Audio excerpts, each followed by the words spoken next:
Hello friends, আজকে আবারও একটা রেসিপি নিয়ে চলে এসেছি। আজকের রেসিপি এগ ভাপা কারি।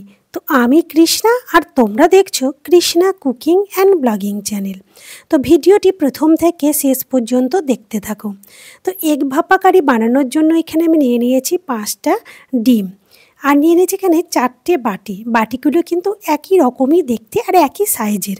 এবার বাটির মধ্যে দিয়ে দিলাম অল্প করে একটু সরিষার তেল। এবার তেলটা পুরো বাটির গায়ে খুব ভালো করে লাগিয়ে নিয়েছি। এবার প্রত্যেকটা বাটিতে একটা করে ডিম ভেঙে দিয়ে দেব। আর ডিমগুলো খুব সাবধানে একটু ভাঙতে হবে যেন ডিমের কুসুমগুলো ভেঙে না যায়, মানে কুসুমগুলো গোটাই থাকে। তো দেখো এখানে 4টে বাটিতে আমি 4টে ডিম ভেঙে নিয়েছি। এবার ডিমের উপর থেকে দিয়ে দেব অল্প একটু গোলমরিচের গুঁড়ো, অল্প একটু লবণ আর সামান্য রেড চিলি পাউডার, মানে কাশ্মীরি রেড চিলি পাউডারটা দেব যাতে ডিমের কালারটা খুব সুন্দর আসে। তো দেখো প্রত্যেকটা বাটিতেই দিয়ে দিয়েছি। এবার এখানে আমি গ্যাসের মধ্যে বসিয়ে দিয়েছি কড়াই, আর কড়াইয়ে দিয়ে দিয়েছি জল গরম হতে। তো জলটা হালকা গরম হয়ে এসেছে। এবার এখানে আমি দিয়ে দিলাম একটা ফুটো ফুটো থালা। এবার থালার মধ্যে যে জল আছে সেই জলটা একটু বেশি হয়ে গেছে, তাই জলটা তুলে ফেলে দেব। তো দেখো জলটা আমি তুলে ফেলে দিলাম। এবার ভেঙে রাখা মানে ডিম যে বাটিতে ভেঙে রেখেছি সে বাটিগুলো এখন আমি বসিয়ে দেব। তো এখানে আমি 3টে বাটি বসিয়েছি, 4টে বাটি কিন্তু ধরছে না, 4টে বাটি জায়গা হচ্ছে না, তাই 3টেই আমি এখানে প্রথমে ভাপিয়ে নেব। এবার আমি একটা ঢাকনা দিয়ে দিলাম। ঢাকা উঠিয়ে দেখো কিছুক্ষণ পর দেখছি ডিমগুলো কিন্তু ভাপানো হয়ে গেছে। এবার ডিমগুলোকে তুলে রেখে দেব। এবার বাদবাকি যে 2টো ডিম ছিল সেই 2টো ডিম এখানে এখন বসিয়ে ভাপিয়ে নেব। তো একটা বাটি আমি একটু আলাদা নিয়েছি, যেহেতু আর একই সাইজের বাটি ছিল না, তাই একটু বড় সাইজের একটা বাটিতে ডিমটা ভেঙে নিয়েছি। এবার আমি এইগুলোকেও সেই আগের মতো করেই ভাপিয়ে নেব। তো ডিমগুলো দেখো কত সুন্দর ভাপানো হয়েছে। তো ডিমগুলোকে হালকা ঠান্ডা করে নিয়েছি। এবার একটা চামচ দিয়ে চামচের পেছন দিক দিয়ে একটু সাইড থেকে ছাড়িয়ে দিলাম। আর যেহেতু বাটিতে খুব ভালো করে তেল লাগানো আছে, ডিমগুলো কিন্তু খুব সহজেই বেরিয়ে আসবে। তো দেখো খুব সহজেই কিন্তু ডিমগুলো খুলে গেছে। তো এই ডিমের কুসুমটা একটু সাইডে চলে এসেছিলো বলে কুসুমটা কিন্তু একটু সাইড থেকে ছুটে গেছে। তো প্রত্যেকটা ডিমই কিন্তু গোটা আছে, একটা ডিম শুধু একটু সাইডটা খসে গেছে। এবার আমি এখানে আবার দেখে নেব যে ডিমগুলো ভাপানো হয়েছে কিনা। তো ডিমগুলো ভাপানো হয়ে গেছে। এবার আমি নামিয়ে নিয়েছি। তো গ্যাসের মধ্যে আবারও আমি কড়াই বসিয়ে দিয়েছি, আর কড়াইয়ে দিয়ে দিলাম পরিমাণ মতো সরিষার তেল। এবার তেলটা দেখো খুব ভালো করে গরম করে নিয়েছি। এবার আমি 3টে ডিম প্রথমে দিয়ে দিলাম। ডিমগুলোকে লাল করে ভেজে নিতে হবে। উপর থেকে দিয়ে দিলাম অল্প একটু হলুদ গুঁড়ো আর অল্প কাশ্মীরি রেড চিলি পাউডার। এতে কি হবে, ডিমের কালারটা খুব সুন্দর আসবে। এবার দেখো দেওয়ার পর আমি একটু উল্টে পাল্টে ডিমগুলোকে লাল করে ভেজে নেব। তো তোমরাও এইভাবে যদি ডিমের কারি করে বানিয়ে খাও তাহলে দেখবে বাড়ির বাচ্চারা তো ভীষণ খুশি হবে, কারণ এই সাইজটা দেখতে মানে এই শেপটা দেখতে ভীষণ পছন্দ করে বাচ্চারা। আর এটা একটু অন্য রকম।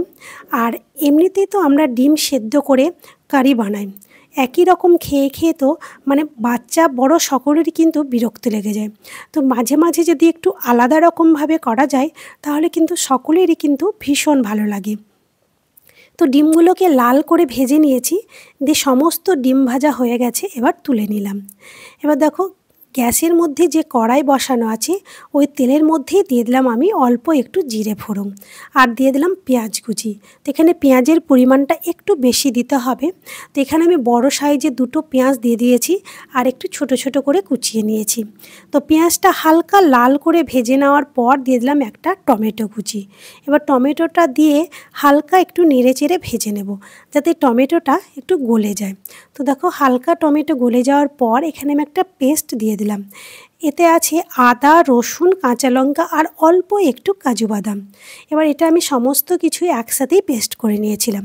এবার পেস্টটা দেওয়ার পর একটু নেড়ে চেড়ে দিয়ে দিলাম অল্প কাশ্মীরি রেড চিলি পাউডার, ধনে গুঁড়ো, জিরে গুঁড়ো আর অল্প হলুদের গুঁড়ো। যেহেতু আগে হলুদের গুঁড়ো দেওয়া আছে তো সেটা ভেবে কিন্তু হলুদ গুঁড়োটা দিতে হবে।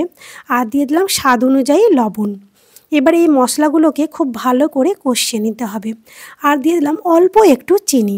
এবার সমস্ত কিছু ভালো করে নেড়ে চেড়ে কষিয়ে নেব। তো এই দেখো মশলাটাকে খুব ভালো করে কষাতে হচ্ছে। তো এবার আমি এখানে একটু জল দিয়ে দিলাম। জল দিয়ে আরও কিছুক্ষণ মশলাটাকে একটু কষিয়ে নিতে হবে। তো মশলা কিন্তু প্রায় কষানো হয়ে এসেছে। এবার এর মধ্যে আমি দিয়ে দেবো ধনেপাতা কুচি। তোমরা চাইলে কিন্তু ধনেপাতা কুচিটা পরেও দিতে পারো, তবে এইভাবে দিয়েও কিন্তু খেতে খুবই ভালো লাগে। তাই আমি প্রথমেই দিয়ে দিলাম, দিয়ে মশলার সাথে কষিয়ে নিচ্ছি। তো ধনেপাতা দিয়ে আমি আবারও একটু জল দিয়ে দিলাম, দিয়ে আবারও মশলাটাকে কষিয়ে নিলাম খুব ভালো করে। তো মশলা কষানো হয়ে গেছে। এবার দিয়ে দিলাম পরিমাণ অনুযায়ী জল। এটা গ্রেভির জন্য দেব। তো যে যেরকম গ্রেভি পছন্দ করবে ঠিক সেই অনুযায়ী কিন্তু এখানে জলটা দিয়ে দেবে। এবার জল দিয়ে গ্রেভিটাকে খুব ভালো করে ফুটিয়ে নেব। তখন গ্রেভি ফুটে এসেছে। এবার আমি ডিমগুলো একটা একটা করে দিয়ে দেবো গ্রেভির মধ্যে। আর এই রেসিপিটা তোমাদের যদি ভালো লেগে থাকে অবশ্যই একটা লাইক করে দেবে আর কমেন্ট করে জানাবে কেমন হয়েছে। আর যারা এখনও আমার চ্যানেলটি সাবস্ক্রাইব করনি চ্যানেলটিকে সাবস্ক্রাইব করে দেবে। আর যারা ফেসবুক থেকে দেখছো একটা ফলো করে দেবে। তো আমি এখানে ডিম দেওয়ার পর ভালো করে 2-3 মিনিট ফুটিয়ে নিয়েছি। তারপর দিয়ে দিলাম হাফ চামচের মতো গরম মশলা গুঁড়ো। আর দিয়ে দিলাম অল্প একটু কসুরি মেথি। এবার কসুরি মেথি আর গরম মশলা গুঁড়ো ভালো করে একটু ডিমের সাথে মিশিয়ে নেব। আর খুব ভালো করে কিন্তু এটাকে একটু মেশাতে হবে। আর আরও এখানে আমি 3-4 মিনিট মতো এটাকে ফুটিয়ে নেব, যাতে পুরোপুরিভাবে ডিমের সাথে সমস্ত মশলা খুব ভালোভাবে মিশে যায়। আর এখানে দিয়ে দিলাম আমি হাফ চামচ মতো ঘি। এবার দেখো আমি খুন্তি দিয়ে খুব ভালো করে গরম মশলা, ঘি সমস্ত কিছু একটু নেড়ে চেড়ে নিলাম, যাতে খুব ভালোভাবে ডিমের গায়ে মিশে যায়। তো এবার আমি এটাকে একটু ঢাকা দিয়ে দেব। ঢাকা দিয়ে দিলে কি হবে, খুব ভালোভাবে কিন্তু জিনিসটা মিশে যাবে। তার এখানে আমি 2 মিনিট মতো ঢাকা দিয়ে ফুটিয়ে নিয়েছি। আর কালারটা দেখো যে কতটা সুন্দর এসছে ডিমের। কালার দেখেই কিন্তু বাচ্চারা খেতে চাইবে।